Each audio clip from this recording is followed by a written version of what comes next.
dari kelompok 2.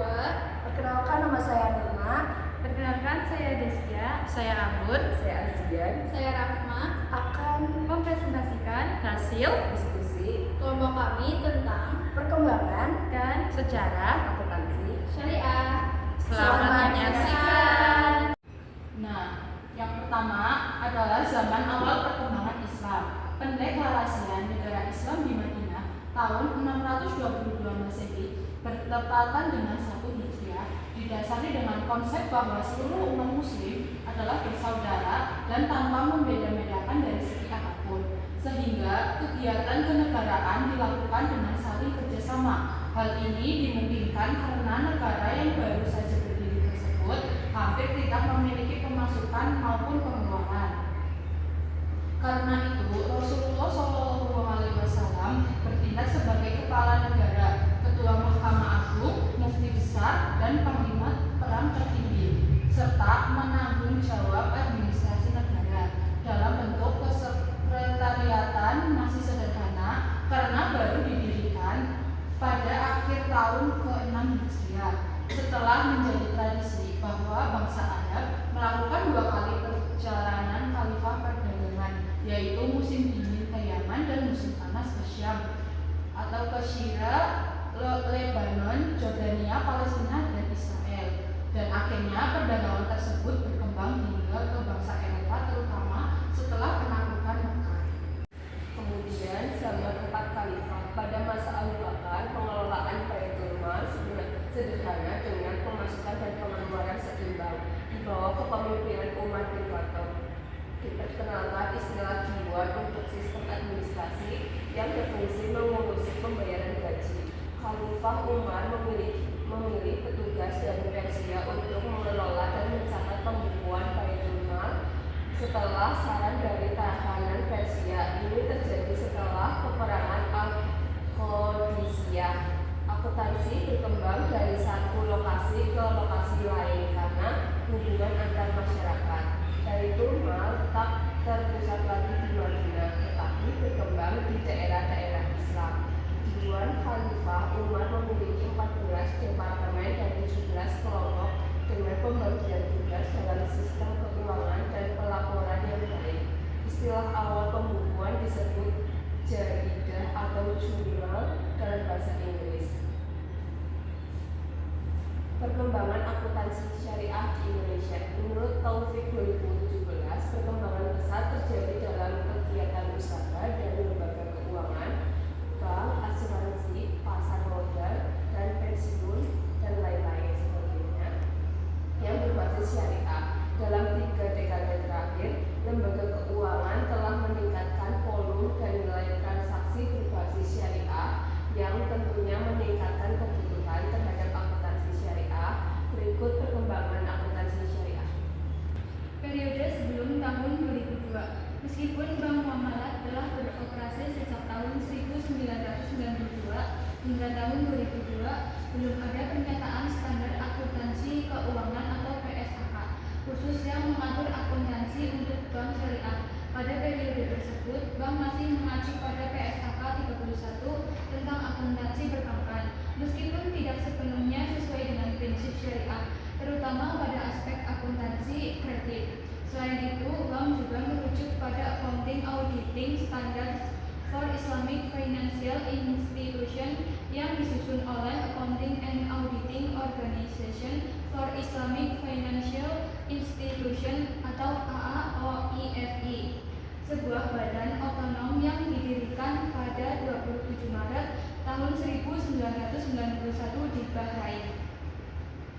Periode tahun 2002 hingga 2007. Pada periode ini sudah ada PSAK 59 tentang akuntansi perbankan syariah yang dapat digunakan sebagai acuan akuntansi untuk bank umum syariah, bank perkreditan rakyat syariah, dan kantor cabang syariah sebagaimana tercantum dalam ruang lingkup PSAK tersebut.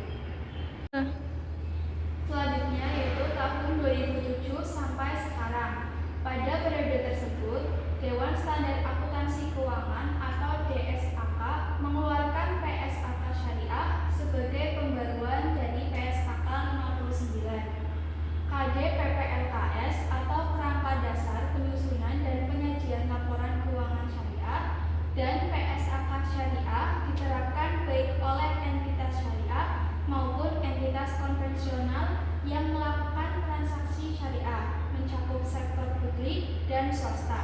Di Indonesia saat ini terdapat berbagai standar akuntansi, termasuk PSAK Syariah, PSAK Konvergensi IFRS, SAK Etap, atau standar akuntansi keuangan entitas tanpa akuntabilitas publik yang diluncurkan pada 17 Juli 2009. Standar akuntansi pemerintah serta standar akuntansi untuk entitas mikro, kecil dan menengah atau SAK EMKM.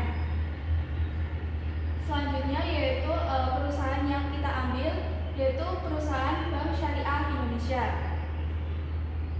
Di sini ada sejarah Bank Syariah Indonesia, yaitu BSI merupakan bank hasil merger antara PT Bank BRI Syariah Tbk, PT Bank Syariah Mandiri, dan PT BNI Syariah.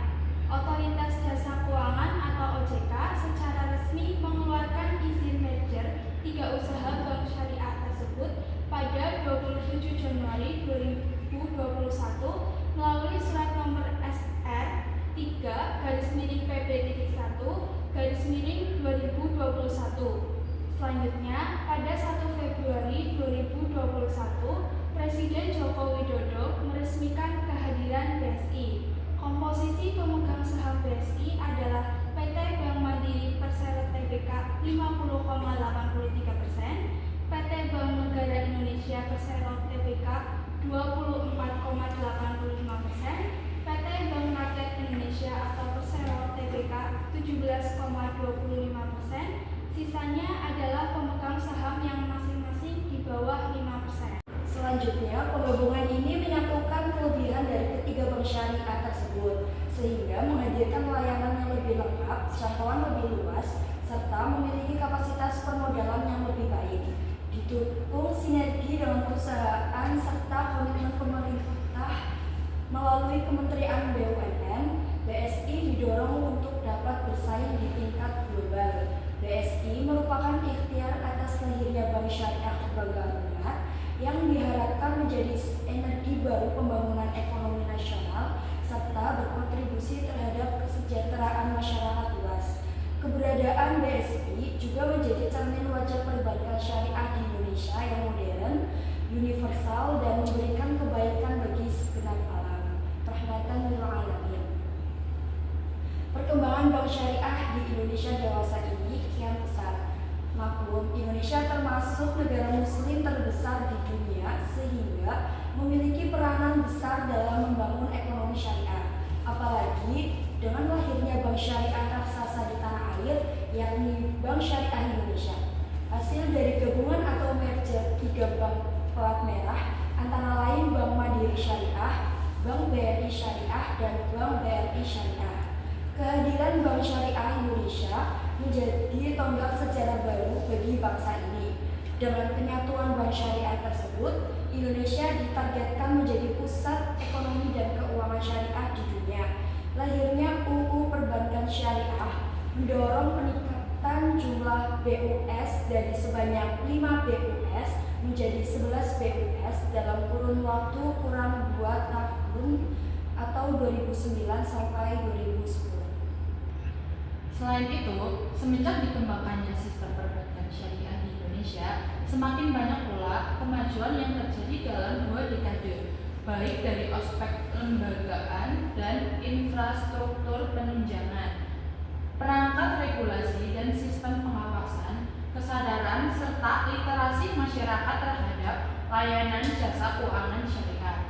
Sistem keuangan syariah menjadi salah satu sistem terbaik dan terlengkap yang diakui secara internasional. Per Juni 2015, industri perbankan syariah terdiri dari 12 bank umum syariah, 22 unit usaha syariah yang dimiliki oleh bank umum konvensional, dan 162 BPRS. Total asetnya mencapai 273,49 triliun dengan pangsa pasar 4,61%, khususnya untuk wilayah Provinsi DKI Jakarta. Total aset gross, pembiayaan, dan dana pihak ketiga atau BUS dan UUS masing-masing sebesar 201,39 triliun, 85,41 triliun, dan 110,50 triliun. OJK selaku otoritas jasa keuangan terus menyempurnakan visi dan strategi kebijakan pengembangan sektor keuangan syariah sesuai peta jalan pengembangan perbankan syariah. Arah pengembangan perbankan syariah yang sebelumnya tertuang pada Roadmap Perbankan Syariah Indonesia 2015 sampai 2019 telah sampai pada masa akhirnya untuk melanjutkan arah pengembangan perbankan syariah dengan mempertimbangkan berbagai isu strategis, peluang maupun tantangan yang dihadapi.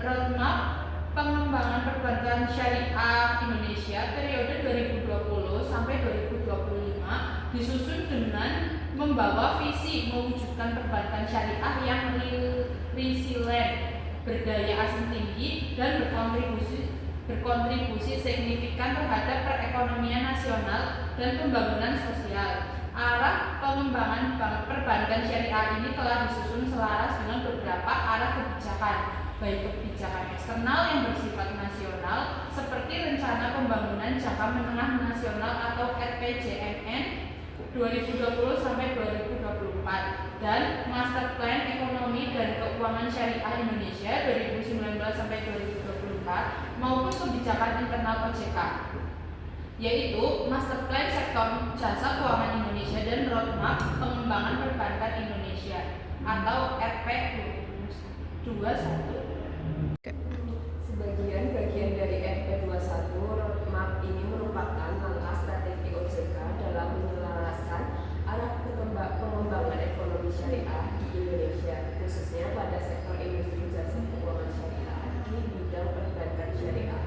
Roadmap pengembangan perbankan syariah di Indonesia disusun sebagai katalisator akselerasi proses pengembangan perbankan syariah di Indonesia dengan membawa tiga arah pengembangan terdiri dari penguatan identitas perbankan syariah, sinergi ekosistem ekonomi syariah, serta penguatan perizinan, pengadilan, dan pengawasan. Sebagai bagian dari roadmap pengembangan perbankan Indonesia, roadmap ini merupakan langkah strategis OJK dalam menyelaraskan arah pengembangan ekonomi syariah di Indonesia, khususnya pada sektor industri jasa keuangan syariah di bidang perbankan syariah. Bank Syariah Indonesia atau BSI sudah beroperasi sejak 1 Februari 2021. BSI adalah hasil merger atau penggabungan 3 bank syariah, badan usaha milik negara BUMN, yakni PT Bank BNI Syariah Tbk, BNIS, PT Bank BNI Syariah atau BNIS, dan PT Bank Syariah Mandiri atau BSM.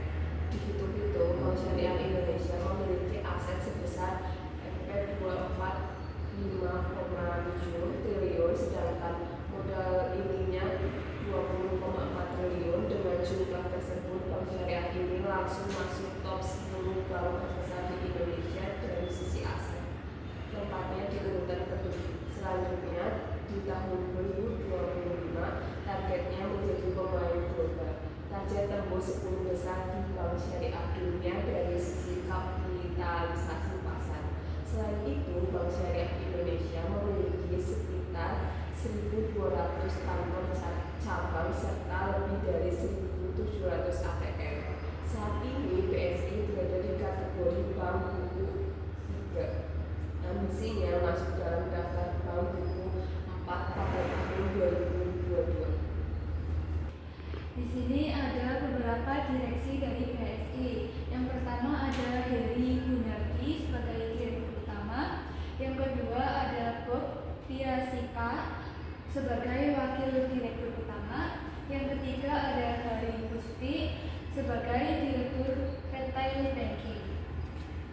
Kemudian ada Saladin DE, direktur teknologi informasi. Kemudian Ade Cahyono N sebagai Direktur Keuangan dan Strategi. Kemudian ada Anton Sukarna sebagai Direktur Penjualan dan Distribusi.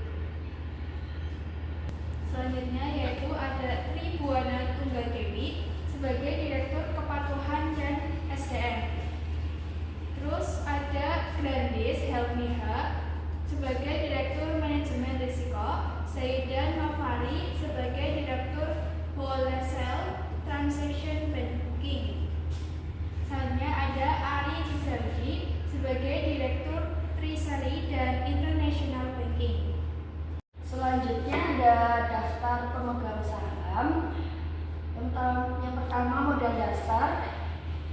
miliar lembar, nilai nominalnya 40 triliun. Saham syariah di warna. Yang pertama negara Republik Indonesia, jumlah sahamnya 1, nilai nominalnya Rp500, persentasenya 0,00. Saham seri B, yang pertama PT Bank Mandiri Persero Tbk dengan jumlah saham 23.748.436 lembar dengan nilai nominal sebesar 11.304.218.000 rupiah dengan persentase 51,47%. Yang kedua ada PT Bank Negara Indonesia Persero Tbk dengan jumlah sahamnya 10.720.230.418 lembar dengan nominal 5.330.115.209.000 rupiah dengan persentase 23,24. Yang ketiga ada PT Bank Rakyat Indonesia Persero Tbk dengan jumlah saham 7.9. PT Bank Rakyat Indonesia Persero Tbk dengan jumlah saham 7.902.761.655 dengan nominal 3.540.827.500 rupiah dengan persentase 15,38%. Selanjutnya masyarakat dengan jumlah saham 4.575.659.628 lembar dengan nominal 2.289.514 rupiah dengan persentase 9,91%. Modal ditempatkan dan disetor jumlah saham 46.129.260.138 lembar dengan nilai nominal 23.064.069.000 rupiah dengan persentase 100%. Saham dalam Pertepol jumlah sahamnya 33.870.739.862 lembar dengan nominal 16.369.931.000. Kemudian kita akan membahas laporan keuangan dari perusahaan BSI. Yang pertama ada laporan laba rugi dan penghasilan komprehensif lainnya yang terdiri dari pendapatan dan beban. Pertama, ada pendapatan dan beban operasional dari penyaluran dana. Terdiri dari pendapatan dari piutang, meliputi murabahah, istisna, multijasa, ijarah, dan lainnya. Yang kedua ada pendapatan dari bagi hasil, meliputi mudharabah, musyarakah, dan lainnya. Yang ketiga ada pendapatan sewa. Yang keempat ada pendapatan lainnya dengan jumlah 10.445.000.000 sekian. Yang kedua ada bagi hasil untuk pemilik dana investasi yang meliputi non-profit sharing dan profit sharing sejumlah 3.225.000.000 sekian. Yang ketiga ada pendapatan setelah distribusi bagi hasil senilai 7.219.000.000 sekian. Selanjutnya ada pendapatan dan beban operasional selain dari penyaluran dana sejumlah 3.547.000.000 sekian dan laba tahun rugi operasional operasional yaitu 3.671 juta sekian. Kemudian ada pendapatan dan beban non operasional yang meliputi keuntungan atau kerugian penjualan aset tetap dan inventaris dan pendapatan atau beban non operasional lainnya sejumlah 97 juta sekian. Laba atau rugi tahun berjalan sebelum pajak yaitu 3.573.471.000 rupiah. Kemudian ada laba atau rugi bersih tahun berjalan sejumlah 2.768.000.000 sekian. Kemudian ada penghasilan komprehensif lain tahun berjalan setelah pajak yaitu 159 juta sekian, dan total laba atau rugi komprehensif tahun berjalan yaitu 2.928.159.000 rupiah.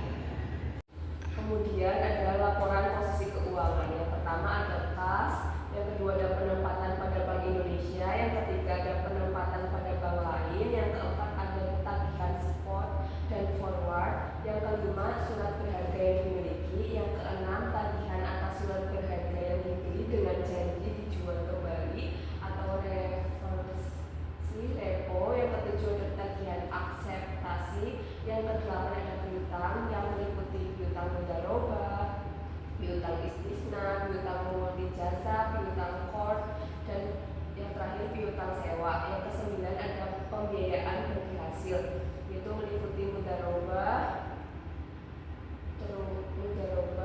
musyarakah dan lainnya. Yang ke-10 ada pembiayaan sewa, yang ke-11 ada penyertaan modal, yang ke-12 ada aset keuangan lainnya, yang ke-13 ada cadangan kerugian penurunan nilai aset keuangan, yang ke-14 ada salam, yang ke-15 ada aset istisna dalam penyelesaian atau teknik istisna, ke-16 persediaan, yang ke-17 aset tidak berwujud, yang ke-18 aset tetap dan inventaris, yang ke-19 aset non produktif yang meliputi properti terbengkalai, agunan yang diambil alih, rekening tunda, dan aset antar kantor. Yang ke-20 ada aset lainnya. Total aset itu ada 350.251.446 rupiah. Selanjutnya, di laporan posisi keuangan itu juga ada liabilitas dan ekuitas. Yang pertama, liabilitas itu ada dana simpanan wadia. Pada dana simpanan wadia itu ada giro dan tabungan. Yang kedua, dana investasi non promisori itu ada giro, tabungan, deposito. Yang ketiga, uang elektronik. 4, liabilitas kepada Bank Indonesia. 5, liabilitas kepada bank lain. 6, liabilitas spot dan forward. 7, surat berharga yang diterbitkan. 8, liabilitas akseptasi. 9, pembiayaan yang diterima. 10, setoran jaminan. 11, liabilitas antar kantor. 12, liabilitas lainnya. 13, dana investasi profit sharing. 14, kepentingan minoritas atau minority interest. Dengan total liabilitas 304.439.726.000 rupiah. Yang kedua yaitu ekuitas. Ada modal disetor, di mana modal disetor itu ada modal dasar, modal yang belum disetor, saham yang dibeli kembali atau treasury stock. Kemudian ada tambahan modal disetor, itu ada agio, disagio, modal sumbangan, dana setoran modal, dan lainnya. Kemudian ada penghasilan komprehensif lain, itu keuntungan dan kerugian. Kemudian cadangan, itu ada cadangan umum dan cadangan tujuan. Yang terakhir, laba atau rugi itu tahun lalu, tahun berjalan, dividen yang dibayarkan. Kemudian dengan total ekuitas 40.811.720.000 rupiah. Yang terakhir ada laporan komitmen dan kontingensi PT Bank Syariah Indonesia Tbk. Yang pertama ada tagihan komitmen yang terdiri dari fasilitas pembiayaan yang belum ditarik. Yang kedua posisi falas yang akan diterima dari transaksi spot dan forward. Yang ketiga lainnya dengan total 523 miliar 34 juta. Yang kedua ada kewajiban komitmen yang terdiri dari fasilitas pembiayaan yang belum ditarik yang terdiri dari committed dan uncommitted. Yang kedua ada irrevocable atau LC yang masih berjalan. Yang ketiga posisi falas yang akan diserahkan untuk transaksi spot dan forward. Yang keempat lainnya dengan total 3 miliar 960 juta 769 ribu rupiah. Yang ketiga ada tagihan kontingensi yang terdiri dari garansi yang diterima. Yang kedua pendapatan dalam penyelesaian yang terdiri dari murabahah, istisna, sewa, bagi hasil dan lainnya. Yang ketiga lainnya dengan jumlah total 652 miliar 703 juta. Yang keempat ada kewajiban kontingensi yang terdiri dari garansi yang diberikan dan lainnya dengan total jumlah 2 miliar 583.239 ribu rupiah. Sekian presentasi dari kelompok kami. Terima kasih sudah menonton. Wassalamualaikum.